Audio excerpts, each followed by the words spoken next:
എന്താ മോനെ കുറെ നേരമായാലും നോക്കിയിരിക്കുന്നു? മോന്റെ സ്കൂളിലെ സിസ്റ്റർമാർ SMAs എന്നറിയപ്പെടുന്ന ആരാധന സമൂഹത്തിലെയാണ്. ഈ സഭയുടെ സ്ഥാപകനാണ് ഇദ്ദേഹം. ഈ പിതാവിന്റെ പേര് മാർ തോമസ് കുറിയാളശ്ശേരി എന്നാണ്. മോൻ ഈ സ്കൂളിൽ പഠിക്കുന്നതുകൊണ്ട് ഈ മഹത്തായ വ്യക്തിയെ അറിഞ്ഞിരിക്കണം. മോന് അപ്പ പറഞ്ഞു തരാം.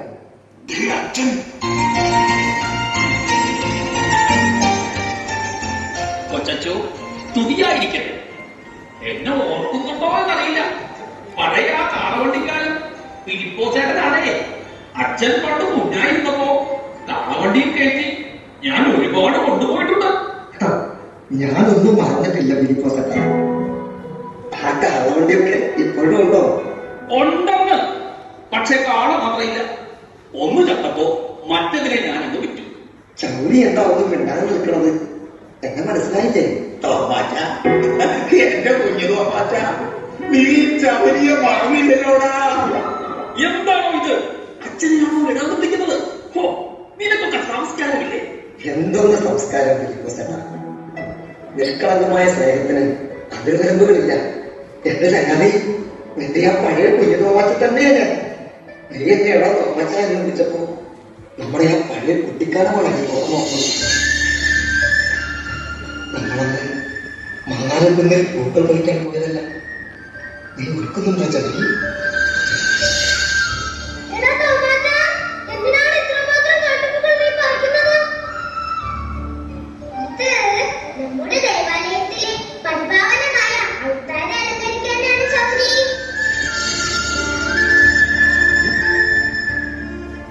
കാട്ടുപൂക്കൾ കൊണ്ട് മാങ്ങാനം കുന്നിലെ അൾത്താരെ ഒരുക്കിയിരുന്ന എന്റെ കുട്ടി തോമാച്ച ഇന്ന് യേശുവിന് ബലി അർപ്പിക്കാൻ അവിടുന്ന് നിനക്ക് അൾത്താര തന്നെ ഒരുക്കി തന്നിരിക്കുന്നല്ലോ. എല്ലാം ദൈവഹിതമാണ്. എന്നെക്കുറിച്ചും നിങ്ങളെക്കുറിച്ചും എല്ലാം ദൈവത്തിന് ഓരോ പദ്ധതിയുണ്ട്. ദൈവത്തെ സ്നേഹിക്കുന്നവർക്ക്, അവിടുത്തെ പദ്ധതി അനുസരിച്ച് വിളിക്കപ്പെട്ടവർക്ക് അവിടുന്ന് എല്ലാം നന്മയ്ക്കായി പരിണമിപ്പിക്കുന്നു.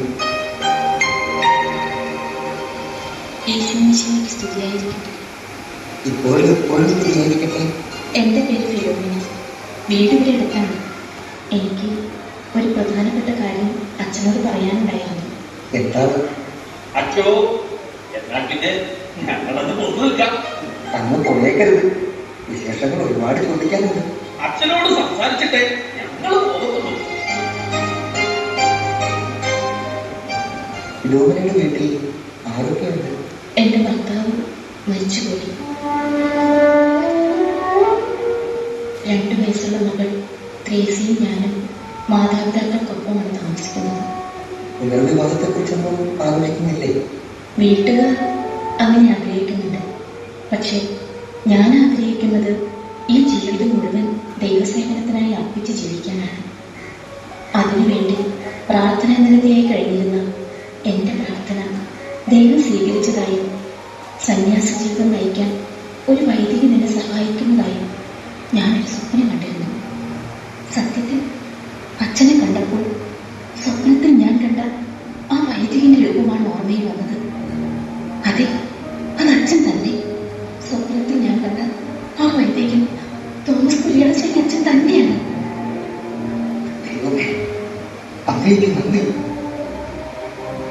സഹോദരി, എന്റെയും നിന്റെയും തീവ്രാഭിലാഷ സാക്ഷാത്കാരത്തിന്റെ പ്രസന്നരി ഇവിടെ ആരംഭിച്ചു. ഞാനൊരു ഫ്രാൻസിസ് സാലസ്, നീ ഒരു ശ്രദ്ധാളുമായിരിക്കട്ടെ.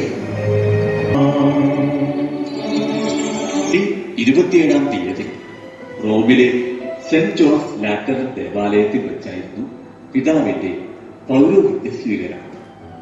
ജൂബിലിയുടെ ഈ വർഷം, അതായത് 1925 മെയ് 27-ാം തീയതി പൗരോഹിത്യ സ്വീകരണം നടന്ന അന്നേ ദിവസം തന്നെ പിതാവിന് റോമിലെ ആ ദേവാലയത്തിൽ വെച്ച് വിശുദ്ധ കുർബാന അർപ്പിക്കാനുള്ള അവസരം ദൈവം ഒരുക്കട്ടെ എന്ന് നമുക്ക് പ്രത്യേകം പ്രാർത്ഥിക്കാം. എന്നും നന്മയുടെ 100 മേനി വിളവ് മാത്രം ആഗ്രഹിച്ചിരുന്ന ആ വാത്സല പിതാവ് താൻ സ്ഥാപിച്ച ആരാധനാ സഭയിലെ സന്യാസിനികളെ അമലോത്ഭവ മാതാവിന്റെ പ്രത്യേക സംരക്ഷണയിൽ ഏൽപ്പിച്ചതും ഇങ്ങനെ ഒരു വേർപാടിനെ മുന്നിൽ കണ്ടുകൊണ്ടുകൂടിയാവാം.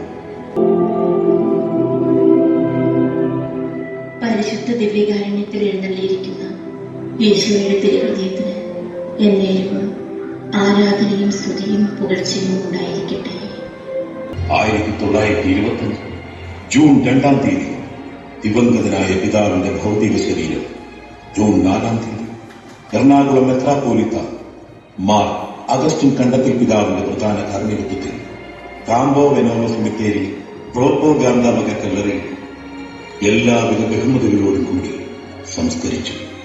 ചെയ്തിരുന്ന കല്ലറ 65 വർഷങ്ങൾക്ക് ശേഷം തുറന്നപ്പോൾ ആ മൃതശരീരത്തിന് യാതൊരു കേടുപാടുകളും സംഭവിക്കാതിരുന്നത് ലോകത്തെ അത്ഭുതപ്പെടുത്തി. സ്വർഗത്തിൽ ദൈവപിതാവിനരികിലും ലോകത്തിനായി മാധ്യസ്ഥം അപേക്ഷിക്കുന്ന ആ പുണ്യാത്മാവ് ഇന്നും മനുഷ്യ ഹൃദയങ്ങളിൽ ജീവിക്കുന്നു. അദ്ദേഹത്തിന്റെ വിശുദ്ധിയുടെ ഉത്തമ സാക്ഷ്യം ആരാധനാ സന്യാസിനി സമൂഹം ഈ മണ്ണിൽ കാലാന്ത്യത്തോളം നിലനിൽക്കുന്നു.